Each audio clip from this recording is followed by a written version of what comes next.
Hello student, कैसे हैं आप सब लोग।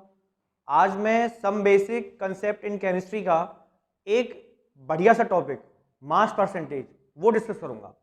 तो सबसे पहले आपको ये बात समझ में आनी चाहिए कि मास परसेंटेज वर्ड का मतलब क्या है और मास परसेंटेज यूनिट्स क्या होती हैं और टेम्परेचर का वेरिएशन किस तरीके से होता है। तो सबसे पहले देखिए, एक बात सुनो। अगर मेरे पास एक सॉल्यूशन है और इस सॉल्यूशन में दो कंपोनेंट हैं, if a solution contain two component.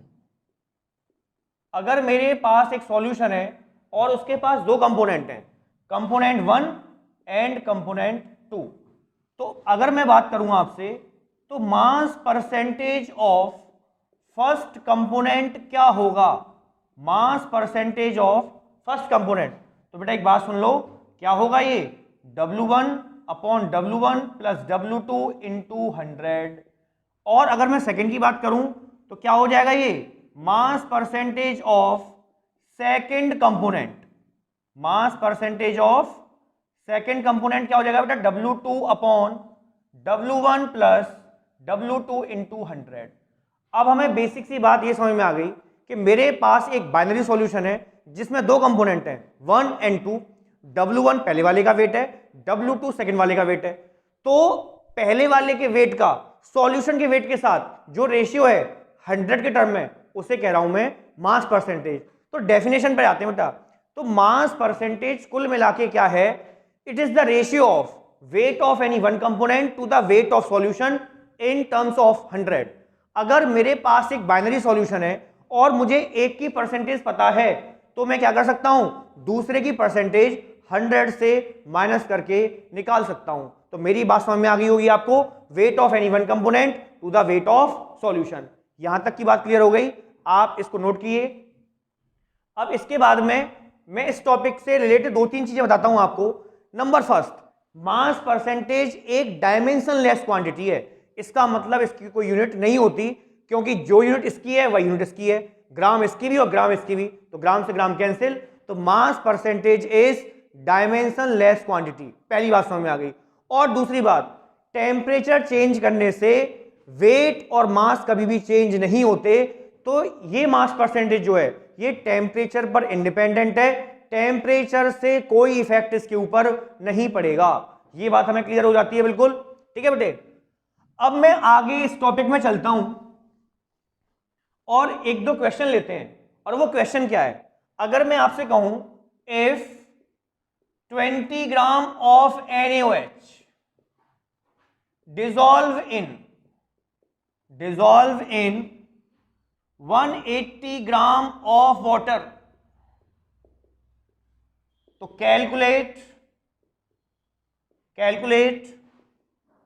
The mass percentage of each component.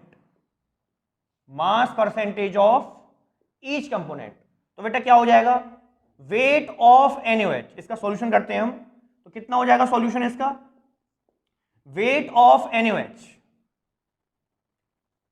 बेटा कितना है 20 ग्राम।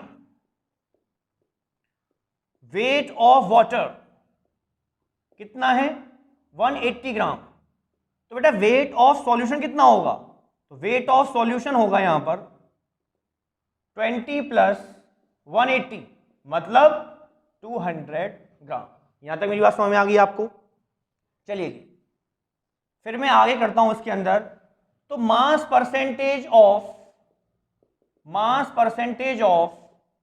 NaOH, तो बेटा क्या हो जाएगा यहां पर, wait of NaOH upon weight of solution into 100। इसका मतलब कितना हो गया 20 अपॉन 200 इंटू 100। आंसर आ गया मेरे पास में 10%। देखो बच्चों से जो गलती होती है ना, वो पता है क्या करते हैं, यहां पर 20 अपॉन 180 कर देते हैं, वो कर देते हैं wait of NaOH upon weight of water, जो गलत है। याद रखना, नीचे वेट ऑफ सॉल्यूशन आएगा। सॉल्यूशन मतलब सॉल्यूट प्लस सॉल्वेंट को ऐड करके जो चीज आती है उसे हम कहते हैं बेटा सॉल्यूशन। तो यहां हमें एक टॉपिक क्लियर हो गया, मास परसेंटेज का बेसिक न्यूमेरिकल हम किस तरीके से करते हैं। एक क्वेश्चन और लेते हैं, चलिए आपको। इसके बाद एक नेक्स्ट क्वेश्चन देखते हैं यहां पर। देखिए जी, अगर मैं कहूं आपसे इफ 4.5 ग्राम, सॉरी इसको 6.5 ले लो, 12 का ही क्वेश्चन है, 6.5 ग्राम ऑफ एस्पिरिन,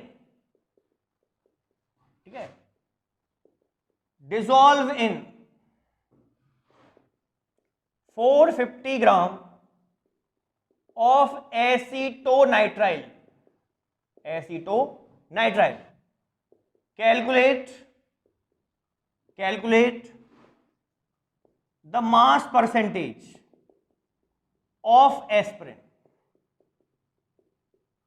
तो पहले तो मैं आपको एक चीज समझा दूं, बेसिक सी बात है, एस्पिरिन किस काम में आती है, एस्पिरिन का फॉर्मूला क्या होता है, जनरल, इसका मास परसेंटेज से कोई रिलेशन नहीं है बेटा, ये होती है एस्पिरिन मेरे पास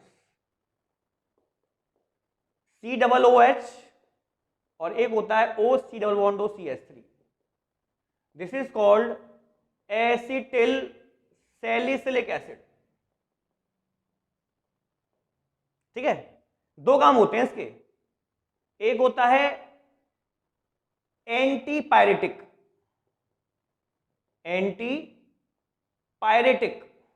मतलब रिड्यूस द फीवर, और एक होता है मेरे पास इसका काम एनाल्जेसिक, इसका मतलब क्या हुआ, रिड्यूस द पेन, जो पेन को क्या कर देती है, रिड्यूस, नॉर्मल सी बात है, याद रहनी चाहिए आपको। तो बेटा अब इसका सॉल्यूशन देखते हैं, सॉल्यूशन किस तरीके से होगा। वेट ऑफ एस्पिरिन बेटा कितना है यहां पर, 6.5 gram, weight of acetonitrile, weight of acetonitrile बेटा कितना है, 450 ग्राम। तो वेट ऑफ सॉल्यूशन कितना हो जाएगा, वेट ऑफ सॉल्यूशन हो जाएगा 6.5 प्लस 450, तो ये हो जाएगा जी 456.5 ग्राम। तो अब देखिए, अब मैं इसको आगे चलता हूं इस तरीके से लेकर के,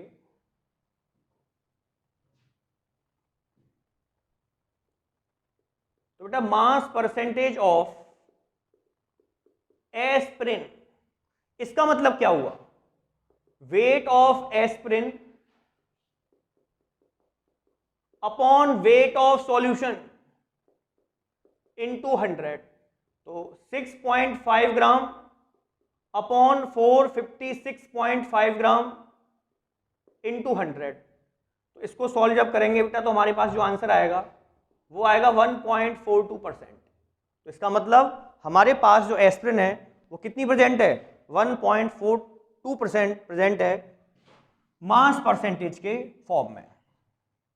चलिए अब मैं इसमें से आपको एक बहुत बढ़िया सी चीज बताता हूं कि ये तो एक नॉर्मल बेसिक क्वेश्चन है जिसमें आप गलती नहीं करेंगे, लेकिन एक बहुत बढ़िया सा क्वेश्चन। देखिए मेरे पास एक सॉल्यूशन है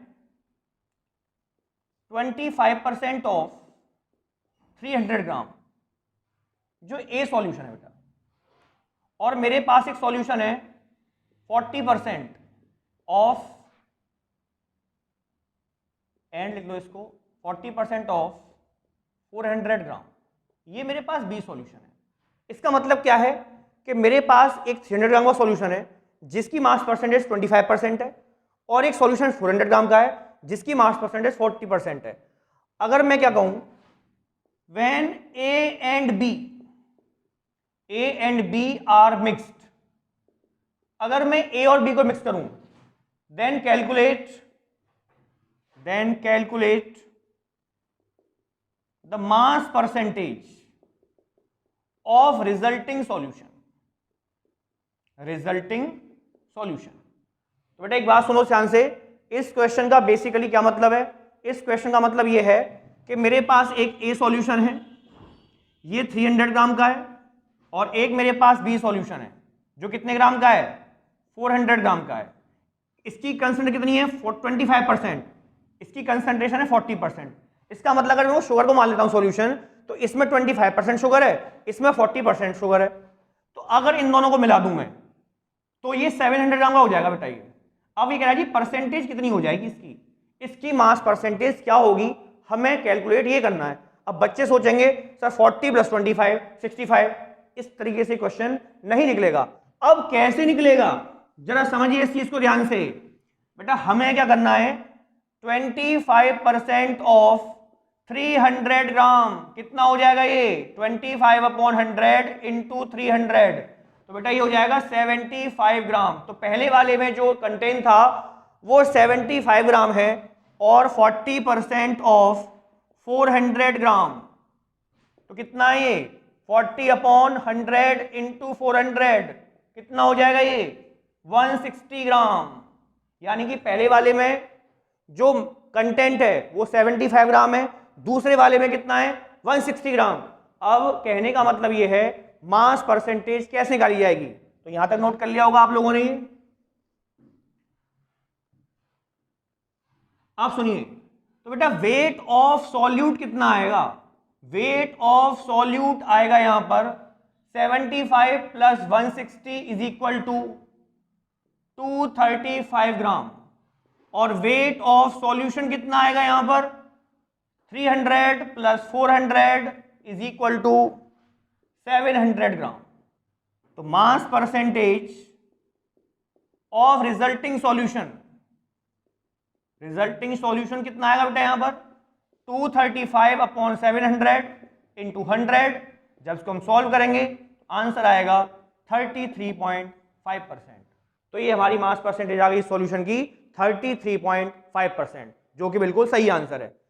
अब आप एक काम करना, जब इस टॉपिक को आप पढ़ लो तो मेरे कमेंट सेक्शन में एक दूसरा क्वेश्चन दे रहा हूं, उसका आंसर बताना मेरे को आप लोग। अगर मैं कहूं इफ 30% ऑफ 500 ग्राम, इसे कह रहे हैं मैं ए, और दूसरा मेरे पास है 40% ऑफ 500 ग्राम, जो मेरे पास ऐसे लिख देता हूं आपको समझ में आएगा 40% ऑफ 500 ग्राम, ये बी है। अगर मैं ए और बी को मिक्स करूं, ए प्लस बी को क्या कर दिया मैंने बेटा मिक्स कर दिया, तो कैलकुलेट करो मास percentage of resulting solution, resulting solution. ये कमेंट सेक्शन में आपको आंसर करना है।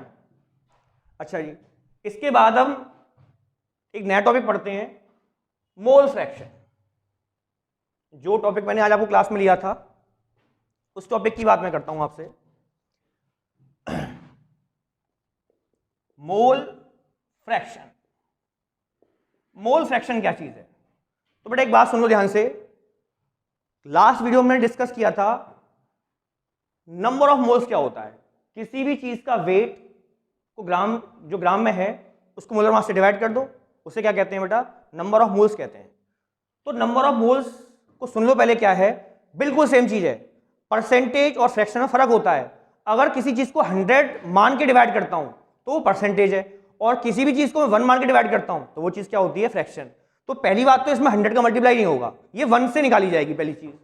मोल फ्रैक्शन अगर बात करूं, अगर मैं कहूं if a solution contain 2 component, और कौन कौन से कंपोनेंट बेटा 1 और 2, तो देखिए याद रखना बेटा पहले वाले के मोल्स होंगे n1 और दूसरे कंपोनेंट के मोल कितने होंगे n2। तो देखिए मोल फ्रैक्शन को रिप्रेजेंट करते हैं बेटा किससे हम x, और वो भी कौन सा है x small x, small x equal to क्या हो जाएगा n1/n1 + n2, और x2 कितना हो जाएगा x2 हो जाएगा यहां पर n2/n1 + n2। यहां तक मेरी बात समझ में आ गई आपको। तो ये कुल मिला के क्या है मोल फ्रैक्शन क्या है, it is the ratio of number of moles of any one component to the number of moles of all component present in solution. आपको ये बात समझ में आ गई। अब एक बताओ बेटा मैं x1 + x2 को ऐड कर दूं तो क्या आ जाएगा यहां पर n1/n1 + n2 + n2/n1 + n2।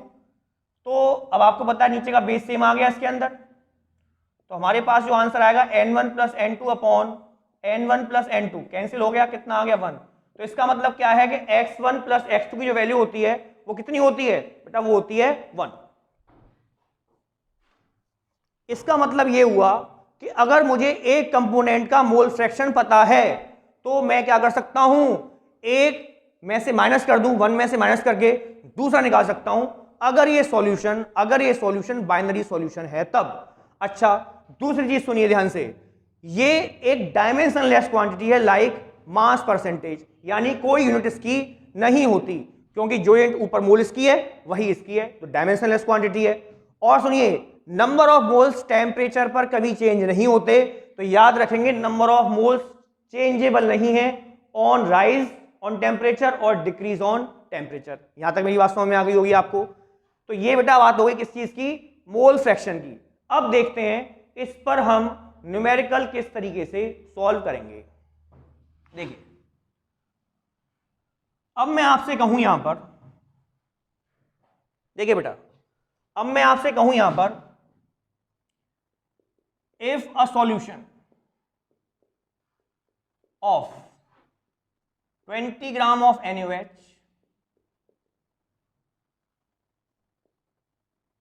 and 60 gram urea, ये सॉल्यूशन कंटेन करता है बेटा कितना, 20 gram of NaOH and 60 gram of urea. Calculate the mole fraction of each component. हर एक कंपोनेंट का मोल फ्रैक्शन मुझे पता करना है। कैसे करूंगा पता मैं, देखिए बेटा, वेट ऑफ NaOH कितना हो गया, 20 ग्राम।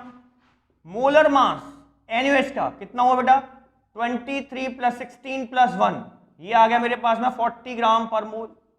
अब मैं कहूं जी वेट ऑफ यूरिया कितना है मेरे पास, तो कितना है वेट ऑफ यूरिया, 60 ग्राम। ठीक है बेटे। अब मोलर मास यूरिया किसे कहते हैं, यूरिया कहते हैं NH2CO NH2। तो इसको जो सॉल्व करेंगे तो कितना आएगा, 16 + 12 + 16 + 16, तो ये हो गया 60 ग्राम पर मोल। तो वैल्यू कितनी आएगी हमारे पास, ये 60 ग्राम पर मोल आएगी। यहां तक आपको समझ में आ गई बात। अब देखिए बेटा, अब हमें क्या निकालना है यहां पर, x NaOH, तो क्या होगा, number of moles of NaOH upon number of moles of NaOH plus number of moles of urea. तो बेटा कितना था ये, 20/40 प्लस 60/60, तो बेटा ये हो गया 1/2, ये हुआ 1/2 और ये हुआ 1, तो 1/2 अपॉन 1/2 + 1, तो ये हो गया 1/2 अपॉन 1/3, सॉरी 3/2, तो 2 से 2 कैंसिल, आंसर आ गया मेरे पास में 1/3। तो देखिए बेटा, अब मुझे चाहिए एस यूरिया, तो कितना हो जाएगा 1 - 1/3, तो ये आंसर आ जाएगा 2/3, क्योंकि मोल फ्रैक्शन की जो वैल्यू होती है ना सम, वो कितना होता है, वो होता है मेरे पास में 1। अगर एक में से माइनस कर दिया पहले वाले का, तो आंसर कितना आ जाएगा 2/3। यहां तो मेरी बात समझ में आ गई। सॉल्व करके लिखिए इसको जरा। चलिए एक क्वेश्चन लेता हूं बेटा मैं आगे, जिसमें 3 कंपोनेंट है।